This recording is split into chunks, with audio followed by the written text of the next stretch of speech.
Welcome to CLS study. आज हम कल के अपने लास्ट लेक्चर को कंटिन्यू करेंगे।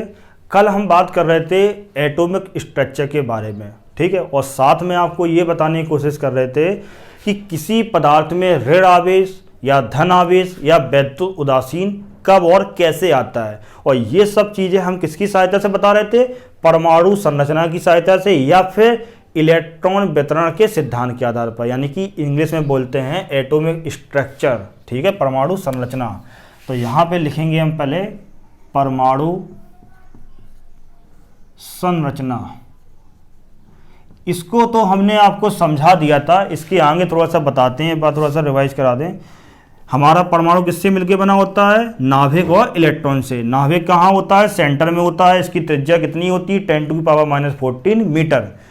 तो यहाँ पे सिर्फ हमने प्रोटॉन लिया है, न्यूट्रॉन को नहीं लिया है, क्योंकि न्यूट्रॉन पे आवेश न्यूट्रल होता है, प्रोटॉन पे आवेश धन होता है, इसलिए हमने यहाँ पे प्रोटॉन को लिया है। इलेक्ट्रॉन जो है वो इसके चारों ओर विभिन्न कक्षाओं में चक्कर लगाते रहते हैं। इस प्रकार से ये कक्षाएं हैं नाभिक के चारों ओर, ये इस प्रकार से चक्कर लगाते रहते हैं। ये इलेक्ट्रॉन यहाँ पे भी है, एक इलेक्ट्रॉन यहाँ है, ठीक है, यहाँ ऐसे इलेक्ट्रॉन वितरित होते हैं कई सारे अलग अलग कक्षाओं में। अच्छा, और साथ में हमने बाद में ये बताया था जो बाहरी कक्षा में इलेक्ट्रॉन उपस्थित होते हैं, जो इलेक्ट्रॉन बाहरी कक्षा में उपस्थित होते हैं उनको हम मुक्त इलेक्ट्रॉन कहते हैं, क्योंकि इन्हें आसानी से मुक्त किया जा सकता है। कहाँ से मुक्त, परमाणु से मुक्त किया जा सकता है, ठीक है। और अंदर वाले जो इलेक्ट्रॉन होते हैं उन्हें क्या कहते हैं, उन्हें बद्ध इलेक्ट्रॉन कहते हैं, ठीक है। क्यों कहते हैं, क्योंकि ये नाभिक से बंधे हुए होते हैं, यानी कि आसानी से मुक्त नहीं किया जा सकता है, ठीक है। ये सब चीज़ें थी, हमने समझाई थी। अब हम देखते हैं, हमारे पास तीन पदार्थ हैं। एक पदार्थ है ए, दूसरा पदार्थ है बी, एक तीसरा पदार्थ हमारे पास सी है, ठीक है। ये हमारे पास तीन अलग अलग पदार्थ हैं। कौन में किस कैसा आवेश होगा, किस में कैसा आवेश होगा, धन ऋण या वैद्युत उदासीन, इसको हम समझेंगे परमाणु संरचना की सहायता से। माना कि ये कोई पदार्थ है, और हमने एक बात साथ में ये भी बताई थी, ये सबसे इंपॉर्टेंट बात है कि सामान्य परिस्थितियों में किसी भी तत्व का जो परमाणु होता है वो वैद्युत उदासीन होता है। और ऐसा क्यों होता है, ऐसा इसलिए होता है क्योंकि सामान्य परिस्थितियों में प्रोटॉनों की संख्या और इलेक्ट्रॉनों की संख्या दोनों बराबर होती हैं। जब दोनों संख्याएं बराबर हो जाएंगी तो उसमें आवेश जो आएगा वो जीरो आ जाता है, क्योंकि प्रोटॉन पे आवेश की मात्रा और इलेक्ट्रॉन पे आवेश की मात्रा बराबर होती है, और आवेश की मात्राएं बराबर होती हैं और प्रकृति विपरीत होती है, इसलिए ये एक दूसरे को कैंसिल आउट कर देते हैं। इसको हमने लास्ट लेक्चर में बताया भी था, ठीक है, पूरा सिद्ध भी किया था कि जीरो कैसे आएगा। अब देखते हैं, हमारे पास कोई ये पदार्थ है, हम पहले ले रहे हैं ए पदार्थ, यानी कि ए पदार्थ के परमाणु का संरचना ये बनी हुई है। माना कि इसमें 10 प्रोटॉन हैं और हमारे पास 10 इलेक्ट्रॉन हैं, ठीक है। 10 प्रोटॉन है, 10 इलेक्ट्रॉन है, दोनों पे आवेश की मात्राएं समान होती हैं, आवेश की मात्राएं समान और प्रकृति विपरीत होती हैं। तो ये एक दूसरे के आवेश को नेग्लेक्ट कर देंगे, एक दूसरे को कैंसिल आउट कर देंगे, तो क्या बचेगा हमारे पास आवेश आएगा जीरो, यानी कि परमाणु कैसा हो जाएगा, वैद्युत उदासीन। इस कंडीशन में, सामान्य परिस्थिति की कंडीशन में, कोई भी पदार्थ हो उस पर आवेश कैसा होता है, वैद्युत उदासीन, यानी कि आवेश जीरो होता है, शून्य होता है आवेश, ठीक है। अब इसके आगे चलते हैं।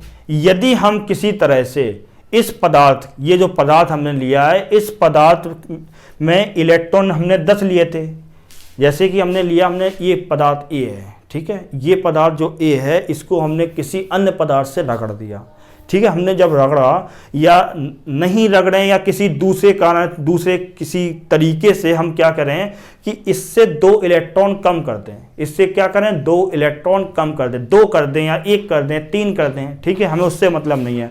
यहाँ पे कम होंगे तो क्या होंगे, यहाँ पे कम होंगे तो मुक्त इलेक्ट्रॉन होंगे, क्योंकि मुक्त इलेक्ट्रॉन को ही आसानी से हटाया जा सकता है, किससे, परमाणु से। अच्छा, अब आगे देखते हैं। हमने मान लिया 2 इलेक्ट्रॉन कम कर रहा है, ठीक है। तो यदि हमने यहाँ से 2 इलेक्ट्रॉन कम कर दिए तो 8 इलेक्ट्रॉन बचेंगे, 8 इलेक्ट्रॉन बचे।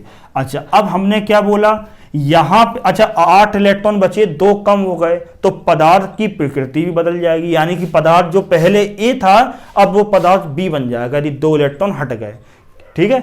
अब यहाँ पे क्या होगा, उस पर आवेश आ जाएगा। आवेश कैसे आ रहा है इसको देखना है। अब यहाँ पे प्रोटॉन की अधिकता हो गई, इलेक्ट्रॉन की कमी हो गई, ठीक है। तो यहाँ पे 2 प्रोटॉन अधिक हो गए। जब 2 प्रोटॉन अधिक हो जाएंगे और प्रोटॉन पे कौन सा आवेश होता है, प्रोटॉन पे धन आवेश होता है, ठीक है, इसीलिए P+ लगाते हैं ऊपर, ठीक है। तो P+ है तो यहाँ पे धन आवेश हो जाएगा, इसलिए जो हमारा पदार्थ B बना है उस पे कौन सा आवेश आ जाएगा, धन आवेश आ जाएगा, ठीक है। अब C में आप अंदाजा लगा सकते हैं, अब C में आप बता दोगे कि ऋण आ जाएगा, कैसे आ जाएगा, ठीक है। हमने क्या किया था, जब इस पदार्थ को इससे रगड़ा था, जब इसको इससे रगड़ दिया था तो इसमें क्या हो गया था, सामान्य परिस्थितियों में इस वाले पदार्थ के पास भी, सामान्य परिस्थितियों में इस वाले पदार्थ के पास भी परमाणु कैसा है, वैद्युत उदासीन है, यानी कि प्रोटॉनों और इलेक्ट्रॉनों की संख्या बराबर है। जब हमने रगड़ा था तो इससे 2 इलेक्ट्रॉन निकल के ऐसा तो नहीं हवा में चले गए, वो कहाँ चले गए, वो इस दूसरे पदार्थ में चले गए, दूसरे पदार्थ की सतह पे चले गए, या कैसे भी अंदर चले जाएंगे, ठीक है। हम उतना अंदर नहीं जाएंगे, वो केमिस्ट्री का पोर्शन है, बस इतना देखना है जब रगड़ने से इससे 2 इलेक्ट्रॉन निकले और इस वाले पदार्थ में पहुंच गए। तो जब इस वाले पदार्थ में पहुंच गए, माना कि इस पदार्थ में सामान्य परिस्थितियों में 15 प्रोटॉन थे, कितने प्रोटॉन, 15 प्रोटॉन थे, और फिर इलेक्ट्रॉन कितने होंगे, हमने क्या बोला, सामान्य परिस्थिति है, तो सामान्य परिस्थिति है तो इलेक्ट्रॉनों की संख्या भी प्रोटॉन की संख्या के बराबर होगी, बराबर थी, 15 इलेक्ट्रॉन थे, यानी कि ये वैद्युत उदासीन था पहले, रगड़ने के पहले। जब हमने इसको इससे रगड़ दिया तो इसमें क्या, 2 इलेक्ट्रॉन आ गए इसके पास, तो 15 से क्या हो गया, 15 से हो गए 17, तो 17 का मतलब क्या होगा कि 2 इलेक्ट्रॉनों की अधिकता होगी किसकी तुलना में, P के कंपेयर में, ठीक है, प्रोटॉन के कंपेयर में यहाँ पे 2 इलेक्ट्रॉन हमारे ज़्यादा हुए। तो इस पे इलेक्ट्रॉन पे आवेश कैसा होता है, ऋण आवेश होता है, इसलिए इस पदार्थ में कैसा आवेश आ जाएगा, इस पदार्थ में ऋण आवेश आ जाएगा, ठीक है। हमने ये समझ लिया कि हमारे पास भिन्न भिन्न प्रकार के पदार्थ हैं, कभी धनावेश, कभी ऋण आवेश, कभी वैद्युत उदासीन। जब ये होते हैं तो कैसे होते हैं, ये सब कैसे होते हैं, या तो इलेक्ट्रॉन वहाँ पे प्रोटॉन की संख्या की तुलना में बराबर होंगे, या अधिक होंगे, या कम होंगे, ठीक है।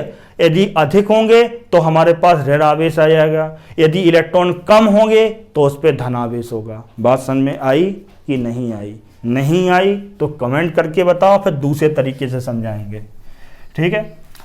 अब हम देखेंगे किसी पदार्थ को किस प्रकार से, किन किन विधियों से उसे आवेशित किया जा सकता है, किसी पदार्थ को किन किन विधियों से आवेशित किया जा सकता है, ठीक है। सभी को पता होगा, यदि किसी ने पहले पढ़ा हो थोड़ा बहुत, तो हम किसी पदार्थ को 3 विधियों द्वारा, मेनली कितनी विधि हैं, कितने मेथड हैं, 3 मेथड्स हैं, ठीक है। 3 विधियों के द्वारा हम उसको आवेशित कर सकते हैं। पहली विधि होती है वैद्युत प्रेरण द्वारा, क्या, वैद्युत प्रेरण द्वारा। दूसरे होता है भौतिक स्पर्श द्वारा, भौतिक स्पर्श द्वारा, ठीक है। और तीसरी जो विधि है वो है घर्षण द्वारा, किसके द्वारा, घर्षण।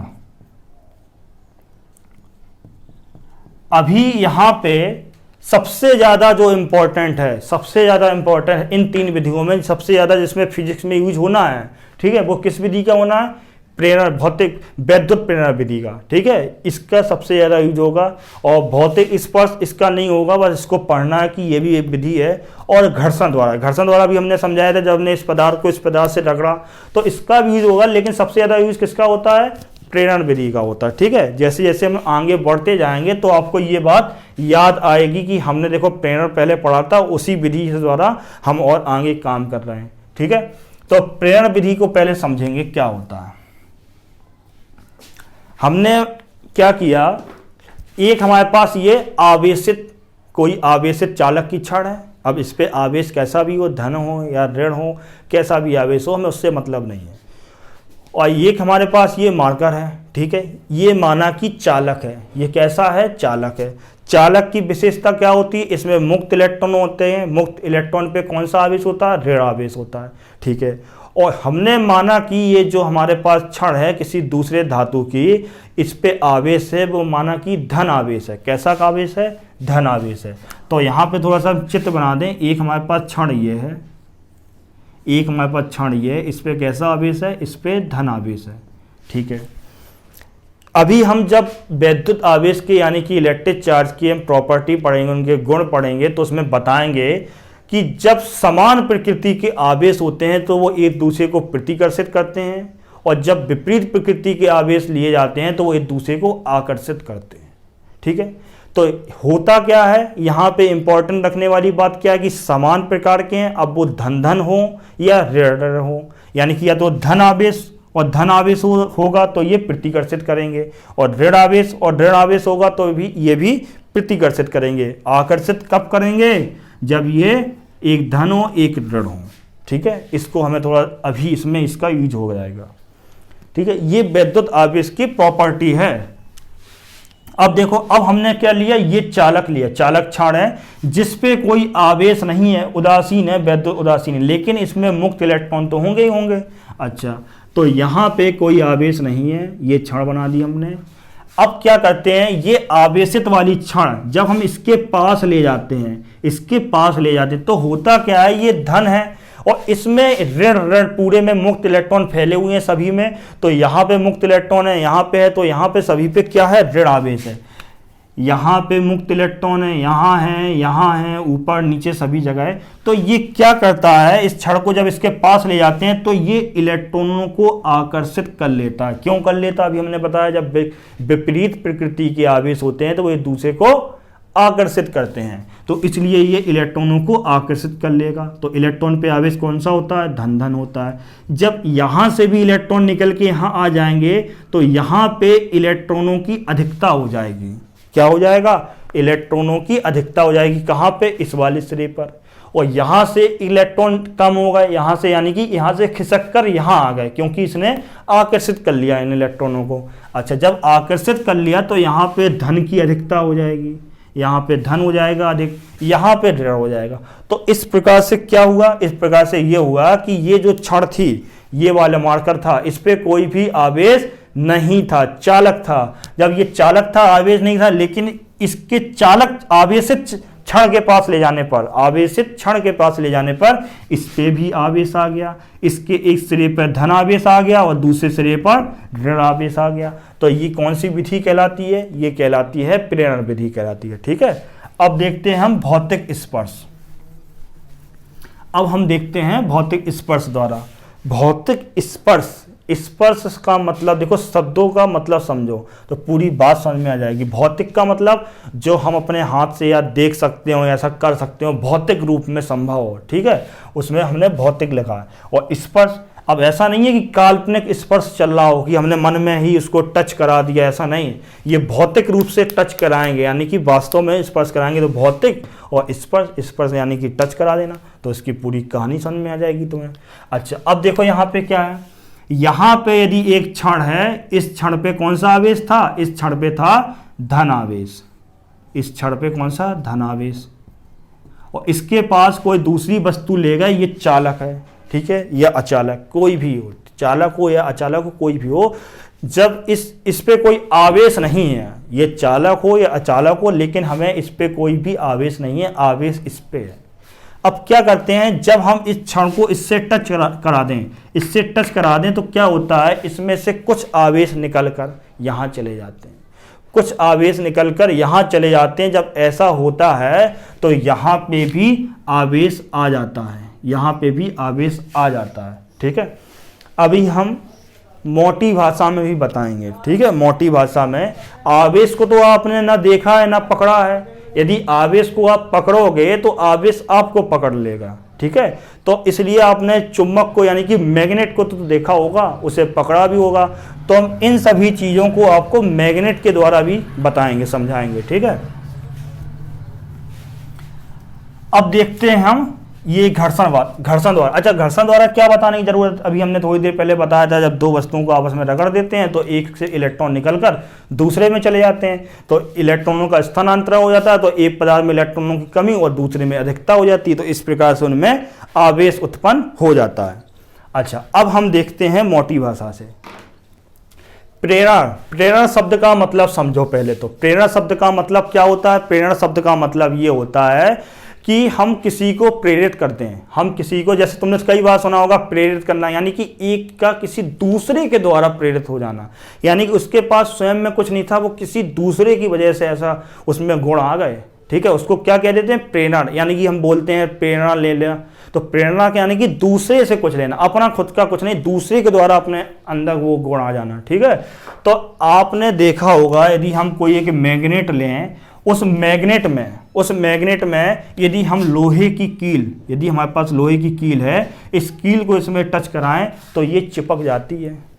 ठीक है, अब हम क्या करें, इस मैग्नेट को हटा दें, इस मैग्नेट को हटा दें और इस कील के पास हम दूसरी कील ले जाएं, इस कील के पास हम दूसरी कील ले जाएं, क्या ये कील इससे चिपकेगी? लोहे की कील है ये दोनों, ये कील इससे चिपकेगी? नहीं चिपकेगी, यानी कि ये एक दूसरे को अट्रैक्ट नहीं करेंगे। अच्छा, लेकिन हम इस कील को जब मैग्नेट से टच करा दें, ऐसे मैग्नेट से टच करा देंगे तो क्या हो जाएगा, फिर हम इस, ये तो ऊपर टच हो गई, अब हम इस वाली को यदि यहां ले जाएंगे तो ये वाली जो कील थी वो यहां टच कराओगे, अब टच हो जाएगी, पहले नहीं हो रही थी, यानी कि अब हो जाएगा। यानी कि पहले ये जो कील थी ये दूसरी कील पे कोई भी अट्रैक्ट फोर्स नहीं अप्लाई कर रही थी, लेकिन इसके पास मैग्नेट आ गई, इसलिए इसने ऐसा किया।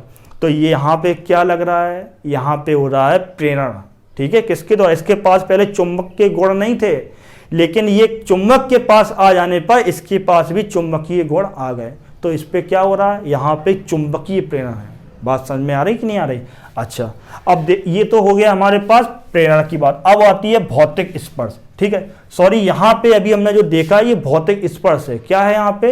ये भौतिक स्पर्श है। अब हम देखते हैं प्रेरण द्वारा। ठीक है, प्रेरण वाला भी देख लेंगे। ये क्या है? ये भौतिक स्पर्श वाला है, तो प्रेरण वाला अभी हम देख रहे हैं। अच्छा, अब देखो क्या है, हमारे पास यहाँ पे लोहे की चादर लगी हो, यहाँ पे हमारे पास लोहे की चादर है, ऐसे सीट लगी हुई है, हमारे पास लोहे की चादर है।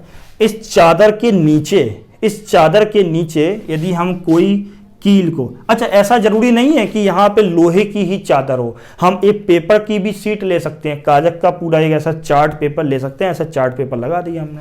ठीक है, अब इस चार्ट पेपर के नीचे हमने ये लोहे की कील को ऐसे नीचे रखा, जैसे हमारे पास ये चादर है, इस चादर के नीचे हम ऐसे लोहे की कील को ऐसे टच कराएंगे तो ये क्या चादर इस कील को अपनी ओर अट्रैक्ट करेगा? कभी नहीं करेगा, क्योंकि इसके पास कोई भी चुंबकीय गुण नहीं है। अब हम क्या करें, ये हमारे पास ये हमारी चादर लगी हुई है। ठीक है, या पेपर सीट हो या लोहे की चादर हो, मैं उससे कोई मतलब नहीं है, लेकिन इसके चादर के ऊपर हम एक कोई बड़ी भारी मैग्नेट लगा दें और फिर नीचे से हम कील को ऐसे टच कराएं चादर के नीचे से, तो क्या होगा, ये कील जो है वो चादर से टच हो जाएगी। यदि लोहे वाली चादर ले लें, अब क्या करना है, अब लोहे वाली चादर ले लेंगे। तो जब लोहे वाली चादर ले लेंगे तो अब इसके चादर के ऊपर हमने मैग्नेट लगा दी बहुत बड़ी भारी। ठीक है, नीचे चादर लगी है। अब ये चादर जो है वो भी एक मैग्नेट का कार्य करने लगेगी। ये जो सीट लगी है किसी मेटल की या लोहे की, आयरन की सीट लगा लो तो ये कील जाकर तुरंत इससे चिपक जाएगी। ठीक है, और ऊपर लगी है मैग्नेट, ये मैग्नेट इस सीट को टच नहीं कर रही है, लेकिन ये जो सीट है इससे प्रेरित होकर इसके पास भी चुंबकीय के गुण आ गए। ठीक है, मैग्नेटिक प्रॉपर्टी आ गई, इसलिए इसने क्या किया, कील इससे टच हो गए। तो यहाँ पे कौन सी विधि हो रही है, यहाँ पे हो रही है प्रेरण विधि। बात समझ में आ रही कि नहीं आ रही? तो उम्मीद है कि तीनों विधि आप समझ गए होंगे। ठीक है, यदि कोई कमी हो तो कमेंट करके बताएं, तो दूसरे भी बहुत सारे तरीके हैं समझाने के। ठीक है, अभी हम एक व्हाट्सएप ग्रुप बना रहे हैं, उस व्हाट्सएप ग्रुप में आप जुड़ना चाहें तो उसकी लिंक को हमने शेयर कर दिया है, तो हमारे नंबर पर मैसेज करें तो हम उस व्हाट्सएप ग्रुप की आपको लिंक दे देंगे।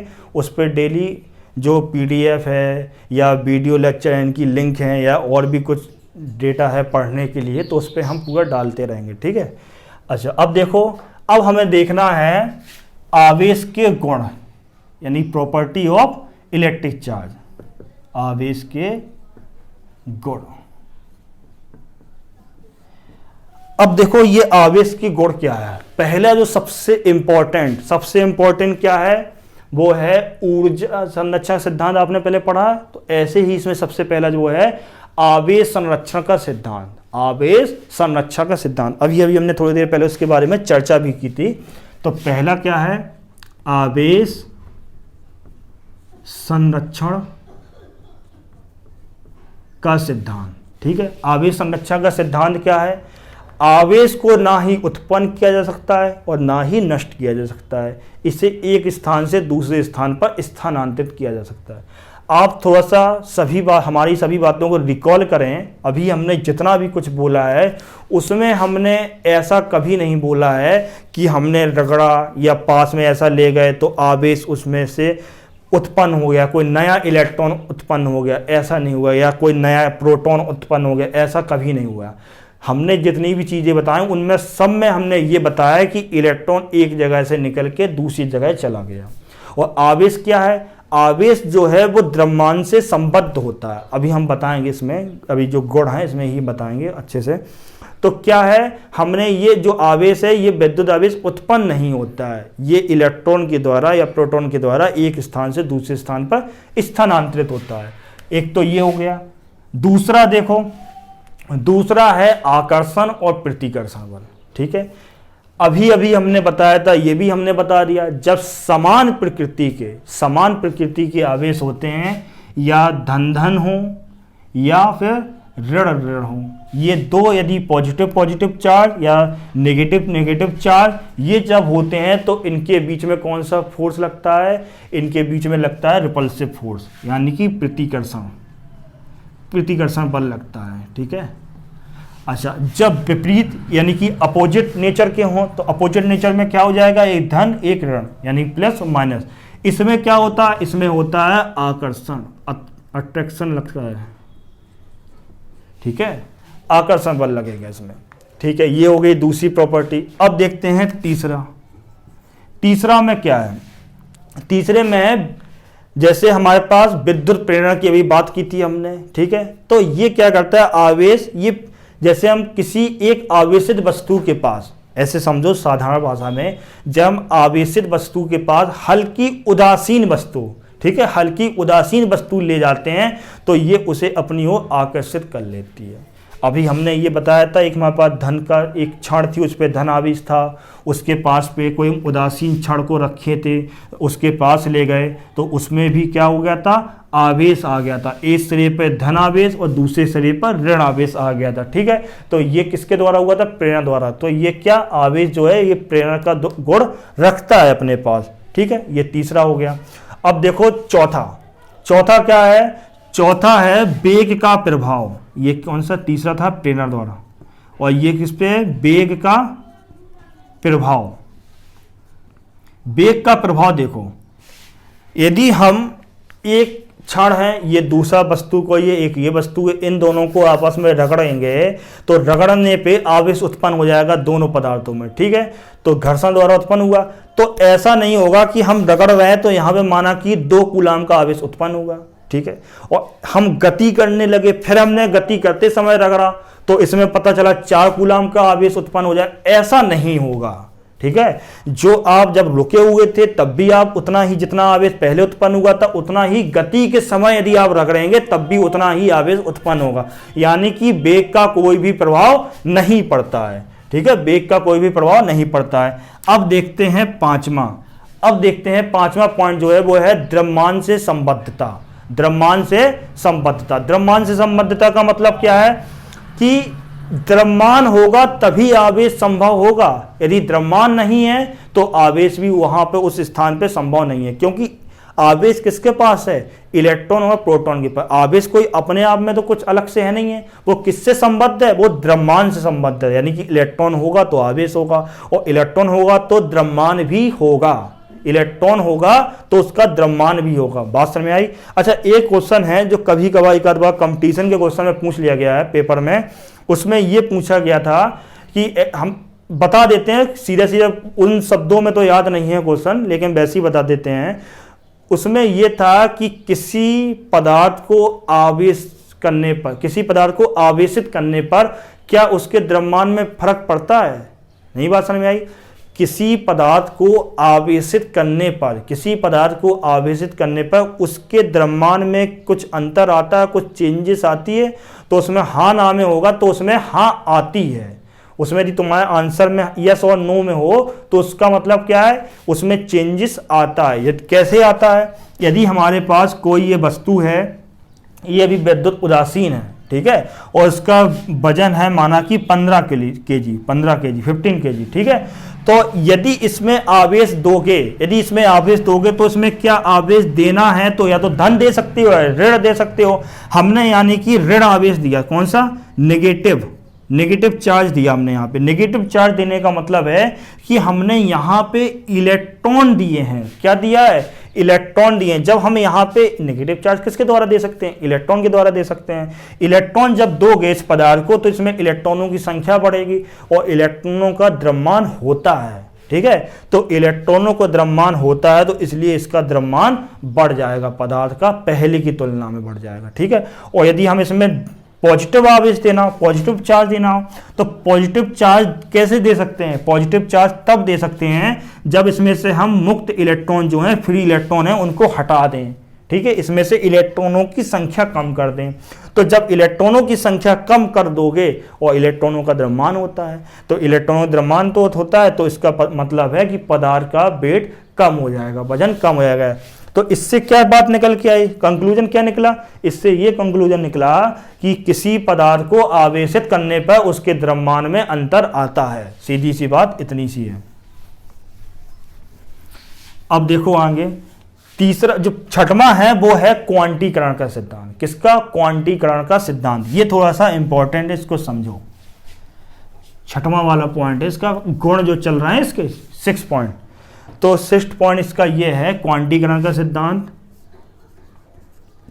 क्वांटीकरण का सिद्धांत, इस सिद्धांत के अनुसार किसी वस्तु पर उपस्थित कुल आवेश, किसी वस्तु पर उपस्थित कुल आवेश, माना कि उस वस्तु पर उपस्थित कुल आवेश कितना है, कैपिटल Q है, ठीक है। अब आगे बढ़ते हैं। किसी वस्तु पर उपस्थित कुल आवेश मूल आवेश का पूर्ण गुणज होता है, मूल आवेश का पूर्ण गुणज होता है। तो मूल आवेश किसे माना जाता है, मूल आवेश माना जाता है इलेक्ट्रॉन पर, ठीक है। एक इलेक्ट्रॉन पर जो आवेश की मात्रा होती है उसे हम मूल आवेश कहते हैं, ठीक है। और हमने क्या बोला, इसके अनुसार मूल आवेश का पूर्ण गुणज होता है। तो पूर्ण गुणज यानी कि n, और वेयर n बराबर कितना है, 1 2 3 4 50 60 1000 2000, ठीक है, ऐसा होगा।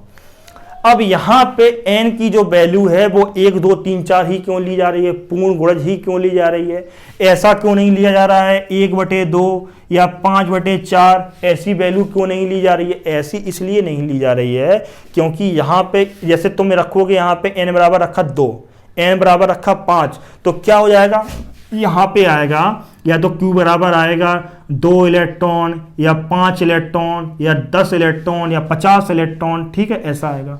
अब तुम यदि रख दोगे 1/2, तो 1/2 रखने पे क्या हो जाएगा, 1/2 का मान 0.5, तो 1/2 यानी कि 0.5 ही, या तुमने सीधा सीधा रख दिया 1/2 आधा, ठीक है।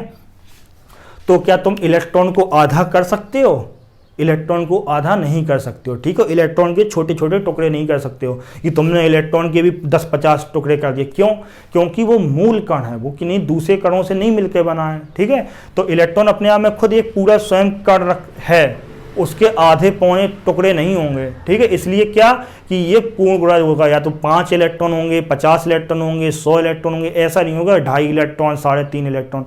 बात उम्मीद है समझ में आ गई होगी, ठीक है। तो ये क्या है, क्वांटीकरण सिद्धांत, मूल आवेश का पूर्ण गुणज होता है। तो यहां पे लगभग हमने सब कुछ बता दिया है आवेश के बारे में।